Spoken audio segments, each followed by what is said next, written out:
C'était super de discuter avec Claire. C'était très bien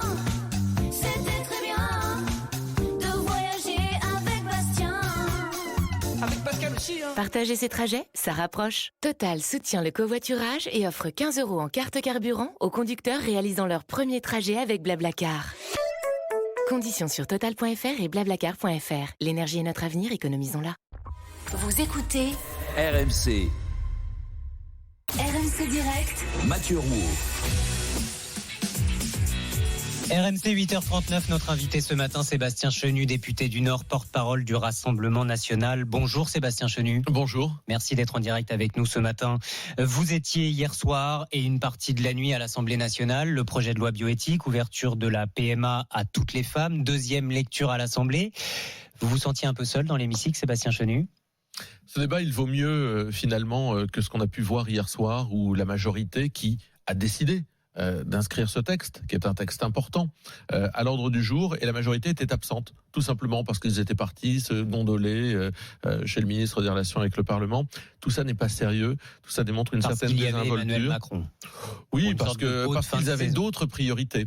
Mais moi, je crois que ce texte, il vaut mieux, parce que c'est une véritable révolution sociétale, il vaut mieux qu'un débat tronqué, en catimini, dans lequel il n'y a personne, un soir de fin juillet. Il touche un vrai pilier de notre droit qui est la filiation, et moi je ne confonds pas le débat sur la filiation avec celui par exemple sur la parentalité et celui sur la conjugalité. Vous savez, je crois que on peut pas. Ce débat, il permet de ne pas enfermer les gens dans des caricatures. Moi, j'ai été, par exemple, militant du mariage pour tous. Donc ça, c'est la conjugalité. Je pense que la parentalité est quelque chose qui peut tout à fait exister, quelle que soit la structure des couples, homo, hétéro, etc. On peut être d'excellents parents. En revanche, je pense que la filiation, ici, elle est mise en danger. En tous les cas, le texte que nous propose ce gouvernement nous amène complètement vers la GPA. Et on peut en parler si vous le souhaitez, évidemment. Mais évidemment, Sébastien Chenu. D'abord, votre position quand même, parce que effectivement, je me souviens, vous aviez défendu le mariage pour tous. Vous êtes pour la parentalité des couples homosexuels. Sébastien Chenu, position difficile à tenir au sein du Parti Rassemblement National ? Non, vous savez, sur les sujets de société, on a une liberté de conscience totale. Moi, je crois que ce texte, il repose, et c'est tout le problème, sur un mensonge légal. La réalité, c'est que un enfant, quel qu'il soit, ne peut pas être privé d'emblée par le choix de ses futurs parents de sa filiation paternelle. Or, c'est ce que ce texte est en train d'installer. C'est-à-dire qu'on va faire croire à des enfants qu'ils ont deux papas ou de maman, ce qui ne sera jamais de toute façon une réalité. On peut avoir des parents biologiques, on peut avoir des parents qui vous élèvent et qui ne sont pas forcément les mêmes. On connaît tous ces cas de figure dans la vie de la société. Mais là, ce que le gouvernement est en train de faire, c'est d'installer un mensonge légal. Et puis, j'ajoute qu'il y a une technique qui est en train d'entrer dans le droit qui s'appelle, pardonnez-moi pour l'aspect technique, qui s'appelle la ROPA, c'est-à-dire le don d'ovocytes entre femmes, qui est le premier pas. C'est-à-dire, je suis une femme en couple avec une autre femme, j'ai un problème d'infertilité, je peux avoir recours je peux avoir recours au don des ovocytes de ma compagne, couplé à un don de sperme anonyme, pour pouvoir accueillir mon prochain enfant dans mon utérus. Voilà, c'est donc un chamboulement considérable qui nous amènera... C'est ça la porte ouverte à la GPA, Sébastien Chenu ? Bien sûr, c'est ça la porte ouverte à la GPA. Mais si j'ai bien compris, de toute façon, ça ne passera pas. Coralie Dubost, hier, ici même à ce micro, me disait « Nous ne sommes pas prêts ». En tous les cas, on nous amène toujours les choses de cette façon-là, en nous disant « mais non, vous savez très bien que ça n'arrivera pas ». Et puis au bout du compte, arrive un jour où il y a une majorité pour le faire. En tous les cas, cette majorité porte en elle les ferments de cette volonté d'ouvrir la GPA. On commencera par parler, vous verrez, de GPA dite éthique, pour terminer avec la GPA en disant « mais ça se fait partout, il n'y a aucun problème, etc. » Le problème, Sébastien Chenu, c'est que ces femmes françaises vont continuer d'aller en Belgique, en Espagne, pratiquer ce genre d'intervention. Oui, mais vous savez, c'est pas parce qu'il y a quelque chose qui se fait à l'extérieur que c'est forcément bien.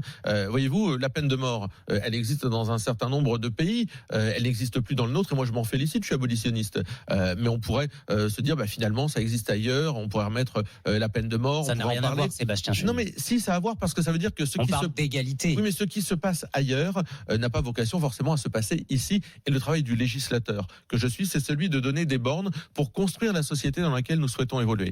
Vous savez, moi je me rappelle d'un certain nombre de débats il y a quelques années dans lesquels la recherche de la filiation était excessivement importante. Rappelez-vous cette jeune fille qui disait « Je suis la fille d'Yves Montand ». Ça avait alimenté beaucoup de débats en France. Aujourd'hui, on nous dit « Mais c'est pas grave. Finalement, la filiation, ne pas savoir qui est son père biologique, ce n'est pas très grave. On peut se construire simplement avec de l'amour. » Il y aura des avancées dans ce texte. On ne construit pas simplement une personnalité avec de l'amour. Ce n'est pas vrai. Il en faut, ce n'est pas suffisant. Pourtant, Olivier Véran dit ce qui compte, c'est que les enfants soient heureux. Juste, Sébastien Chenu, si je comprends bien, vous voterez contre. J'ai voté contre en première lecture. J'ai vraiment voulu même si réfléchir. Je sens que sur la philosophie générale, non. Non, moi j'ai voté contre en première lecture parce que le schéma dans lequel on veut nous amener et le modèle de société dans lequel on veut nous amener ne me convient pas. Mais surtout, je vais vous dire, problèmes de société doivent être tranchés par la société. Moi, j'aurais aimé qu'on fasse un référendum sur ce type de questions. Les Français sont suffisamment matures, suffisamment intéressés par les problèmes de société pour pouvoir les trancher eux-mêmes. Là, il y avait l'occasion d'un beau référendum et d'un vrai débat, autrement qu'un débat à minuit, un soir de juillet. Il faut que ce soit les Français qui décident. Car ce sont les premiers concernés. Un problème de société, il doit être tranché par la société française, surtout lorsque ce problème, il traverse les clivages politiques. Il y a des gens à gauche qui ne sont pas... avec ce que vous venez de me dire. Ah non, pas du tout. Vous venez de me dire le législateur doit décider. Mais bien sûr, parce qu'on nous propose un texte aujourd'hui. Donc je suis dans mon rôle de législateur. Le gouvernement me propose un texte. Mais moi je dis que ce gouvernement, au lieu de nous proposer un texte, il aurait dû proposer un référendum devant les Français. Et là, on aurait eu un débat argumenté. Je change complètement de sujet, Sébastien Chenu. À Colombes, les propos du maire de Colombes, du nouveau maire de Colombes, Patrick Chaïmovic, qui compare les forces de l'ordre à la police de Vichy. Je cite, les policiers français, les gendarmes français qui ont obéi aux ordres de leurs supérieurs en mettant en œuvre la rafle du Veldiv et d'autres rafles, après et ailleurs, sont les ancêtres de ceux qui aujourd'hui, avec le même zèle, traquent les migrants, les sans-papiers. Gérald Darmanin dépose plainte. Ces propos vous ont choqué, Sébastien Chenu ?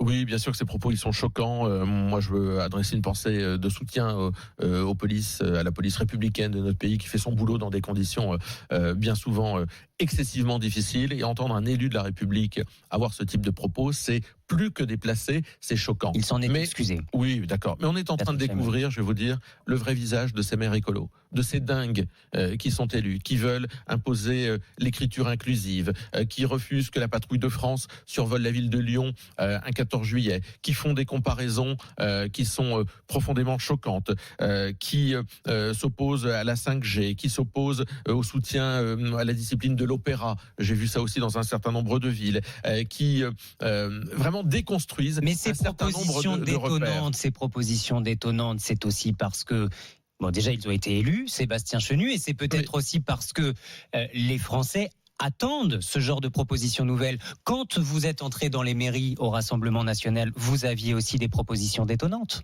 Alors moi, vous n'êtes pas des dingues. Non, mais je crois que les Français sont attachés à la protection de l'environnement, ont compris l'importance que relevait le changement climatique et qu'ils ont cru probablement de bonne foi en élisant un certain nombre de maires verts qui avaient un programme sympathique sur les pistes cyclables, etc. Eh bien, ils vont découvrir que ce sont des gens qui veulent déconstruire les repères de notre société.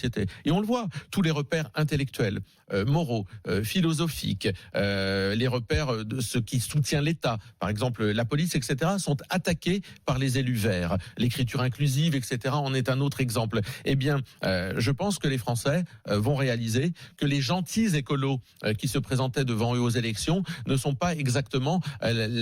correspondent pas exactement à la réalité de leurs propositions. Plus d'écologie pour la seconde partie du quinquennat, c'est aussi une dinguerie, Sébastien Au-delà de ça, parce que les enjeux sont là, Sébastien Chenu, je ne vais pas vous les rappeler ici. La question écologique est non seulement importante, mais elle est primordiale. Et nous avons considéré qu'avec la réponse que nous proposons, qui est une réponse de l'écologie populaire, avec le localisme, avec la fin des traités de libre-échange, parce qu'on ne peut pas vouloir changer ce système sans sortir du carcan qui nous est imposé par l'Union européenne, avec le développement, par exemple, de la filière hydrogène. Je rappelle que l'année dernière, le gouvernement, lors du budget, a baissé les budgets concernant le développement de la filière hydrogène. Alors on attendait 500 millions, ça n'est seulement que 100 millions. Oui, voilà, alors que des pays, évidemment, je pense à l'Asie, mettent, pardonnez-moi de cette trivialité, le paquet sur la filière hydrogène. Nous sommes trop en retard. Donc, l'hydrogène, c'est ce vers quoi la France doit tendre ? Ce n'est pas seulement que nous soyons trop en retard, c'est que Emmanuel Macron aligne des mesurettes. En fait, après le Covid, il était plus souverainiste que n'importe qui.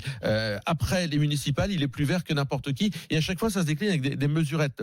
Des mesurettes qui peuvent avoir d'ailleurs des conséquences. La fin des terrasses chauffées pour nos commerçants, faite sans aucune concertation, alors qu'on leur avait dit vous pourrez profiter de vos terrasses, c'est ce qui va vous aider à vous relever, eh bien, me semble être une mesure qui n'a pas été prise de façon tout à fait intelligente, puisqu'elle va avoir des conséquences économiques très rudes, alors que de toute façon, on viendra à un moment ou à l'autre à cette fin des terrasses chauffées, et que là, on vient de l'imposer. Moi, ce que je crois, c'est qu'il y a un changement total de paradigme à organiser. Nous, on est favorable au localisme, à la sortie des traités de libre-échange, car sans cela, vous ne pouvez pas aborder la question de la préservation des grands équilibres en étant enfermé dans ces traités de libre-échange. Un moratoire sur l'éolien. Voyez-vous, moi je suis élu de la région du Nord. On a des éoliennes qui poussent ici et là. Je pense qu'il faut des décisions fermes. Il y a des petites choses qui sont intéressantes. Moi, j'ai trouvé que les parcs naturels régionaux, la création de 2 parcs naturels régionaux, notamment celui en baie de Somme, c'est l'élu régional qui vous parle, est intéressante. Mais au bout du compte, Emmanuel Macron reste dans la même logique. Emmanuel Macron qui vient de signer, dites-vous, le pire accord pour la France de toute l'histoire de l'Union européenne. 40 milliards d'euros pour se relancer après le Covid, c'est vraiment le pire accord de toute l'histoire de l'Union européenne. Mais d'abord, c'est assez peu. Rendez-vous compte, on avait commencé avec des chiffres nettement plus hauts, et puis surtout ça nous dit plusieurs choses. Ça nous dit d'abord que l'Union européenne est en train de créer une dette européenne mutualisée pour tous les pays d'Europe. Cette dette, il faudra bien un jour la payer, et donc comment on la paiera si elle est mutualisée par un impôt européen? En réalité, derrière ça, c'est un pas supplémentaire vers le fédéralisme. Il fallait que la France s'en sorte seule. Vous pensez que c'est possible aujourd'hui? Il ne s'agit pas que la France s'en sorte seule, il s'agit que la France s'en sorte aussi bien, alors qu'elle est plus impactée économiquement que beaucoup de pays, s'en sortent au moins aussi bien que les autres pays. Or, la France aurait obtenu plus de 40 milliards. Non, mais la France va contribuer beaucoup plus fortement qu'un certain nombre de pays du Nord, sans avoir le retour sur les investissements, sur la contribution, qu'elle est en train de faire au sein de du budget de l'Union européenne. Par conséquent, nous sommes en train de contribuer à un budget dont nous n'avons pas la maîtrise. Ça pose quand même quelques problèmes. Voyez-vous ce budget? Vous, Sébastien Chenu, combien d'eurodéputés Rassemblement National? 23, c'est ça? Oui. Thierry Mariani, Catherine Griset, Hélène Laporte, Jordan Bardella. Je sais que vous allez publier un livre noir de la gestion du coronavirus au niveau européen. Qu'avez-vous fait pendant la crise? Où étaient les eurodéputés? Vous ne pouviez pas mettre de la pression? Mais nous avons fait bien plus que cela, puisque Marine Le Pen, la première, a en février alerté ce gouvernement. Elle n'a pas besoin d'être députée européen pour le faire. Elle est députée nationale. A alerté ce gouvernement sur ce qui était en train de nous arriver. C'est bien d'alerter, Sébastien Chenu. Oui, mais attendez. Et elle a proposé des solutions, y compris d'ailleurs les premières. Rappelez-vous qu'on a pu proposer, qui ont été d'ailleurs suivies des faits après. C'était d'abord la gestion des prix du gel hydroalcoolique, et puis la nécessité de produire des masques. On nous a rionné. La nécessité de contrôler nos frontières, ce que refuse toujours de faire le gouvernement. Aujourd'hui encore, le gouvernement ne va pas assez loin dans les mesures qui sont prises, alors que l'épidémie repart. L'Allemagne cible 130 pays en ce qui concerne la capacité à des ressortissants de ces pays-là à arriver sur son territoire en les faisant contrôler, tester, etc. Alors que la France n'en cible que 16. Nous ne sommes pas au niveau, nous aurons donc les mêmes conséquences. Comment vous faites, Sébastien Chenu, pour tester ? Eh bien, on crée ce qu'on appelle un corps d'officiers sanitaires. C'est ce que nous avons proposé. Mais quels tests, Sébastien Des tests, notamment des tests nasopharyngés, c'est-à-dire des tests qui peuvent être faits dont on a le résultat 24 ou 36 heures plus tard. Non, il y a des tas de sociétés d'ailleurs qui vous disent qu'elles peuvent faire aujourd'hui, et pas uniquement des sociétés, des tests en 20 minutes. Efficacité approuvée. On nous a dit qu'il y avait 700 000 tests possibles en France par jour. On n'en est pas à 300 000. On en est à moins de 300 000 par jour. Il y a donc des capacités à tester soi-disant les gens. Faisons-les aux frontières. Mettons la gomme de ce côté-là. On sait très bien que le virus, il arrive à travers la porosité de nos frontières, c'est-à-dire par le fait que des gens, des touristes ou pas simplement des touristes... Fermons les frontières. Contrôlons les frontières. C'est autre chose que simplement les fermer. Les fermer, ça ne veut rien dire. Il faut les contrôler. Sachons qui rentre, qui sort, testons, prenons les températures, faisons ces tests déclinables dont on peut avoir le résultat en 20 minutes. Faisons cela. Le masque gratuit pour tous? Bien sûr, puisque c'est la seule réponse. C'est la seule réponse. Contribuable? Le contribuable, oui, à partir du moment où la santé publique, je vous rappelle, est une des prérogatives de l'État. Or, il n'y a pas d'autre, pour l'instant, moyen de se préserver de ce coronavirus que le masque. Vous savez... Virus, d'ailleurs, Sébastien Chenu, échappé d'un laboratoire? J'en sais rien. Enfin, vous me posez la question, moi je vous pose la question parce que 40% de vos sympathisants n'excluent pas le doute. Marine Le Pen non plus. Mais on peut se poser la question. Est-ce qu'on ne peut pas se poser la question ? Est-ce qu'on est soumis à ce point à une doxa qu'on ne puisse plus se poser aucune question ? Il ne s'agit pas de doxa, Sébastien Chenu, il s'agit d'études scientifiques. Eh bien moi, en homme libre, je me pose des questions. Et lorsque j'ai les réponses, voyez-vous... Vous doutez de l'origine de ce virus, Sébastien Chenu ? Mais on peut en douter perpétuellement. Qu'est-ce que vous en savez, vous, de l'origine de ce virus ? Qu'est-ce que vous en savez réellement, plus que moi ? Est-ce que vous en savez quelque chose de plus que moi ? Est-ce que vous ne doutez pas ? Est-ce que vous ne posez pas de questions ? Bien sûr qu'on peut se douter, et d'ailleurs c'est même nécessaire, je vais vous dire, lorsqu'on est un politique, il faut pouvoir douter à tout moment de ce qu'on vous raconte, parce qu'il y a d'autres intérêts qui sont en jeu. On sait très bien qu'il y a d'autres intérêts qui sont en jeu. L'OMS est une sorte de marionnette chinoise, donc il y a d'autres intérêts en jeu. Oui, nous pouvons douter, mais moi je me retranche derrière le corps médical et scientifique en qui j'ai une grande confiance, voyez-vous. Merci Sébastien Chenu. 8h55, vous écoutez RMC, merci d'être venu nous voir. Merci.